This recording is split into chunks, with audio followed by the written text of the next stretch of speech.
Hello everybody, I'm Scott and the brand new video. Today we are celebrating the 30th anniversary of my second favourite sci-fi series of all time. That of course being the TV British comedy Red... Radiation alert, radiation alert. This is not a drill, this is a drill.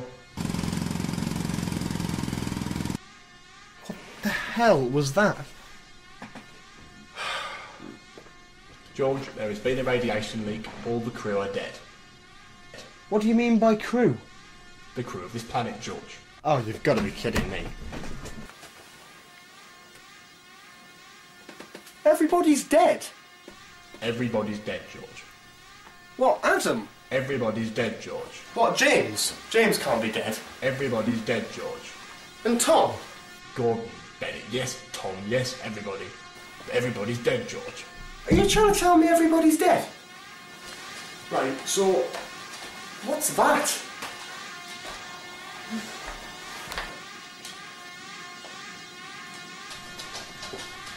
So what is this? That was the total remains of your brother Nathan. Oh, thank you.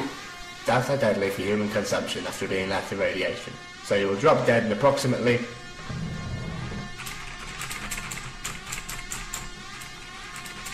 5 seconds. Oh, well done, you stupid, senile, smegging... gazpacho soup! Hello everyone, hope you enjoyed my strange little introduction thing there. Took me a little bit of time and it was quite fun to do. So hello everybody and welcome. I am here today to celebrate the 30th anniversary of Red Dwarf. I thought because I'd never ever have a chance like this again to look back at Red Dwarf or even sort of look and review any of the episodes, because it's a very different type of show to what I'm used to doing on the channel. So I thought today I would go back through every single series and pick out my favourite episode from each, do a little bit of a talk about it, and just have some fun along the way. If you haven't already watched Red Dwarf, start. It's a brilliant TV show, it's hilarious, it's a British sci-fi sitcom comedy type thing. It's your standard sort of thing, but I think people who like Doctor Who on this channel probably would like Red Dwarf as well. So go and watch that, and then come back and watch this, whenever you've finished watching all 12 series. So anyway, let us start with the very first series. Series 1. The characters of Series 1 are great. We have Craig Charles playing Dave Lister, one of the main characters who was held in stasis for 3 million years and brought out. His only company is a hologram of his dead bunkmate Rimmer, played by Chris Barry, and a creature that has evolved from the ship's cat, played by Danny John Jules. The ship's computer is played by Norman Lovett, he's called Holly, and that's pretty much all you need to know for now. Although the original classic may be the end for many fans, as it is the original and pretty much one of the best stories made for the show, I have a different personal favourite. I've got to say, I really truly love Me Squared. It's a story where Rimmer has a second hologram alongside him, that hologram being himself. The episode starts off very amusing as the original Rimmer leaves the original sleeping quarters and enters a room with the other Rimmer. The episode starts to tumble as the Rimmers start to argue with each other like an old married couple, in a series of comedic and quite frankly brilliant moments until one of them is turned off. Not to mention the quite famous gazpacho soup line. Gazpacho soup! Series 2. I really love this episode, Stasis Leak. The crew find a tear in time and space, and they go through it to find themselves millions of years in the past. Rimmer and Lister are both given the opportunity to save one person between them, bring them to their world, millions of years in the future, after the radiation leak. Rimmer opts to save himself to stop him from becoming a hologram, and Lister decides to go with his ex-lover, Chrissy Kachansky. The episode unfolds as characters start meeting themselves in the past and things get complicated to the point where there's 3 different versions of each character sitting at the same place at the end of the episode. It's a lot of fun and a definite watch. Series 3. Crichton joins the crew. He's a functional and hilarious mechanoid played by Robert Llewellyn. On the other hand, the ship's computer Holly is now played by Hattie Hayridge, which is a bit of an interesting twist, but certainly a good one. My favourite episode for this series is very hard to pick, as I pretty much love all of them in fact. But if I was forced to pick one, it would have to be Polymorph. I've always loved this episode. It's scary, funny, and has some infamous moments that any Red Dwarf fan could recognise. A creature that can morph into anything, that sucks emotions out of the crew members, leaving them far from their normal selves, is a concept that is not only brilliant, but also purely hilarious. Alpha Betty Spaghetti! Alpha Betty Spaghetti! Spaghetti! Betty Spaghetti! My favourite for Series 4, without a doubt, has to be White Hole. What a brilliantly crafted episode this is. You get the return of Talkie Toaster, as well as Crichton being used to smash down doors, hyper-intelligent Holly, and moments like this. So what is it? I think we've experienced this period of time before, sir. Only joking. And that one. Not to mention the inclusion of Dave Cinzano Bianco Lister and the Planet Potters. A great episode with a lot of fun and so much rewatchability value. Series 5. As much as I love Back to Reality with the introduction of Dwayne Dibley, I have to give my favourite spot of Series 5 to the flat-out hilarious Quarantine. Chris Barry's performance as a living hologrammatic virus is excellent, seeing his supervillain side with a strange, vast area of torturous methods to almost kill the rest of the crew. It's a brilliant, brilliant episode, and I'm sure Mr. Flibbles would agree with me. Yes. Series 6. I do love Sirens very much, but I do have to give my top spot to Legion. No real reason other than that I just find it really entertaining. There's so much rewatchability value to this episode that I can just keep going back and watching it, and it's still as entertaining as the first time.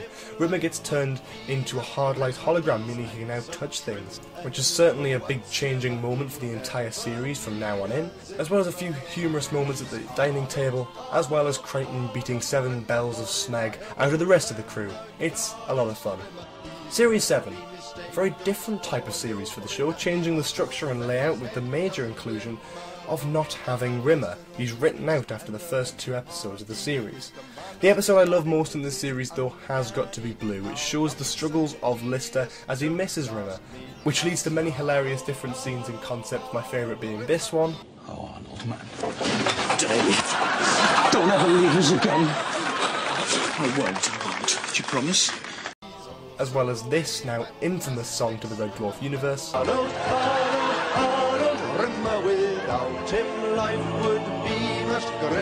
And quite possibly one of my favourite moments of Red Dwarf of all time, where Crichton tries to calm down Lister and make him feel relaxed, but instead plays an extract from one of Hitler's speeches.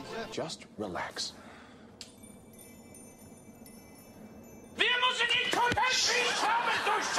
What the hell? Cracks me up every time, it's brilliant. Series 8.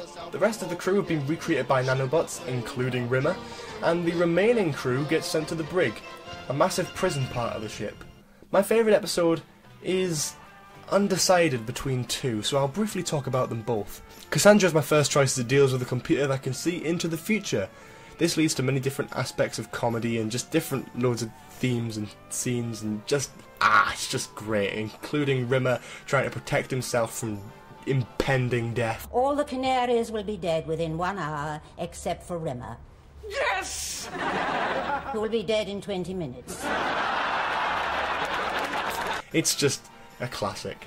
Crichton TV is another personal favourite of mine though. Crichton is hacked and made into a money-making machine as he pumps out pay-per-view events such as Women's Shower Night. Think of the money. Think of the show.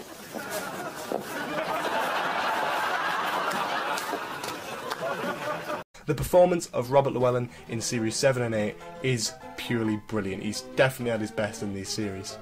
Series 9 doesn't really exist, but we do have a 3-part film, kind of, called Back to Earth.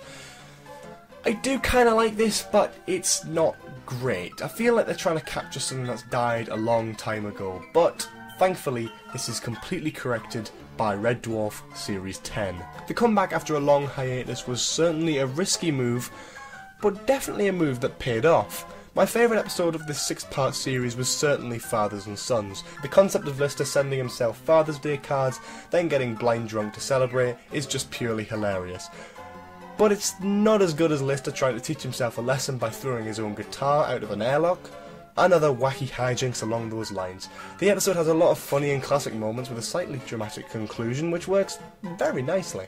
Series 11. After another 4 years, Red Dwarf came back in 2016 with 6 brand new episodes. My favourite by far though has got to be Officer Rimmer, where Rimmer effectively becomes an officer and then 3D prints copies of himself, so the ship is sort of a high privileged gentleman's club. Rim, rim, rim, rim, rim, rim, rim, rim, rim, rim, Mr. Rimmer. We are what we seem. Rim, rim, rim, rim, the cutest quartet that you've ever seen. Rim, rim, rim, rim. A hilarious and great play concept, which ultimately ends with a strange malformed creature caused by an overload on the printer, which eventually starts chasing the remainder of the crew and wiping them all out. Series 12, the most recent series, that only came out last year. The episodes here really made me laugh, with some brilliant moments that really felt like earlier series, just reborn and with a better budget.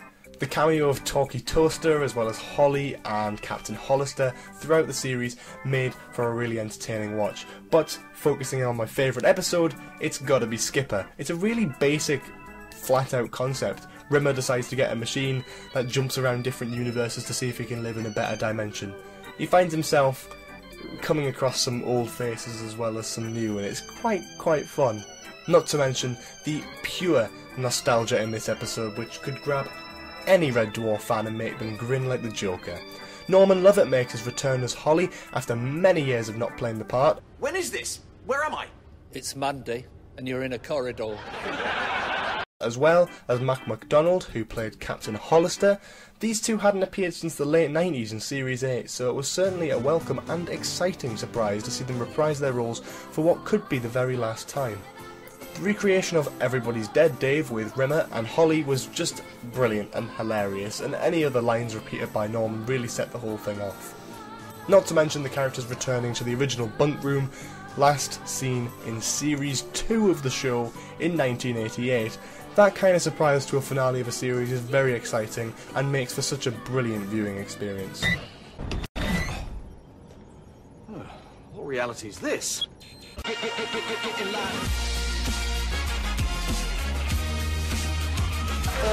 No. And that's that. All 12 current series of Red Dwarf. Excitingly, we know that series 13 and 14 are currently in production as we speak, so that's just amazing. The show's future is still surprisingly bright, considering it's the same actors playing the same roles 30 years on. That is impressive. More so than Doctor Who, because Doctor Who changes up the actors and it brings new people in all the time.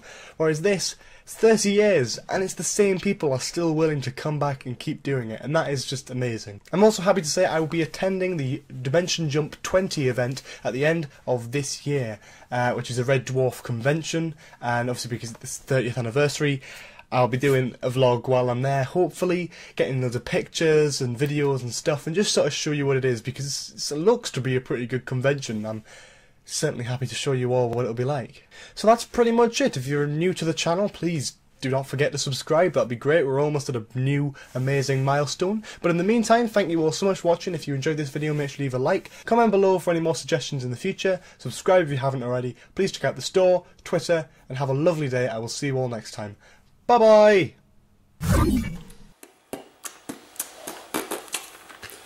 New project coming soon when I hit 2,500 subscribers. Oh my god, no.